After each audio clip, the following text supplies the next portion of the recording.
Endiki mavzu hürmetli vatandaş. Evvelki ıslah yapılaydı. 2019 yıl 8. ayının 21. günü heptiki çarşamba. Endiki mavzumunda Prezident Trump yeni fikir bayan kılıp mundaq görsetti. Cumhur'a xiriş ilan qilish haqiqatan zarurdir.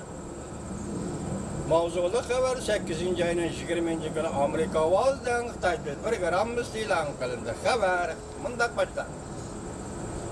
Amerika Qo'shma Shtatlarining prezidenti Trump haftaning 2. günü Oqsaroyda Ruminiyaning prezidenti bilan ko'rishganda mundaq dedi. Cumhur'a xirish e'lon qilish haqiqatan zarur. Amerika Ruminiya munosabatini qayta ta'kidlash bilan birga Ruminiya ham Amerika Qo'shma Shtatlari bilan birga Jungoning 5-avlod texnika savdogarlariga qarshi turganligini bildirdi. Bundan biri Ruminiya Huawei şirkati bilan hamkorlikni rad qilgan edi. 8. ayning 20. günü haftaning 2. günü Ruminiyaning prezidenti Klaus Lohanis Oqsaroy kirib prezident Trump bilan ko'rishdi.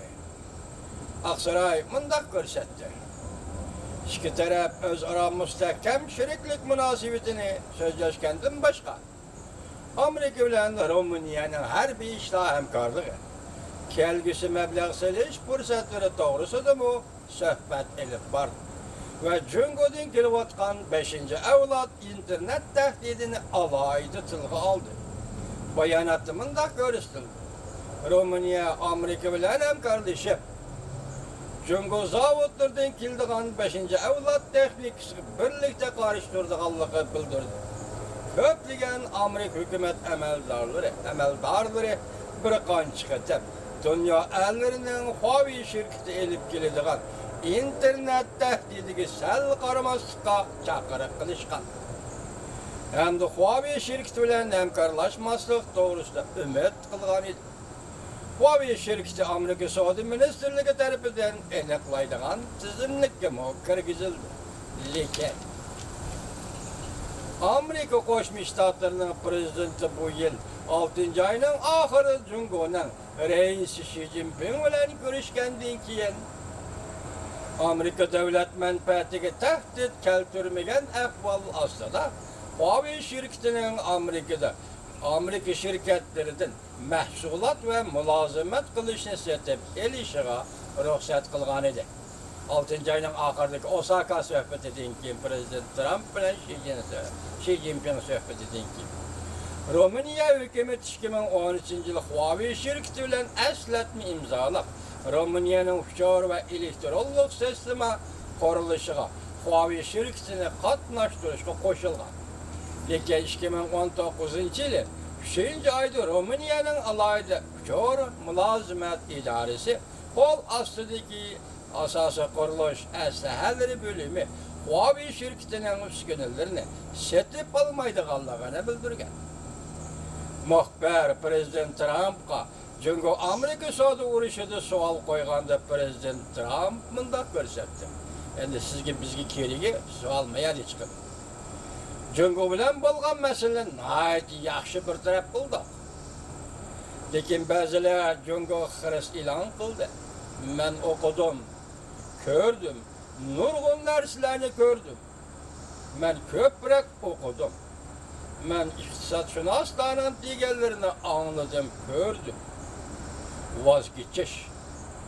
Jungodan voz kechish. Undash. Voz kechish 3 qatim takrorlangan ekan, men 3 qatim tarjima qildim, oxiriga undash. Deganlarni ko'rdim, voz kechish. Jungodan voz kechish. Undash. Jungo allaqachon bizning davlatimizdan 25 yil pul undirib oldi. Hozir dal vaqt to'shdi. Mayli bizning davlatimizga foydali bo'lsin. Yoki qisqa vaqt ichida bizning davlatimizga foydasiz bo'lsin. Uzundan aytganda, Jungoga xirish e'lon qilish haqiqatan zarur. Jungoga xirish e'lon qilish haqiqatan zarur. Chunki bizning davlatimiz yani Amerika Cungo'ga davamlı 500 milyar dolar pul verilmeydi.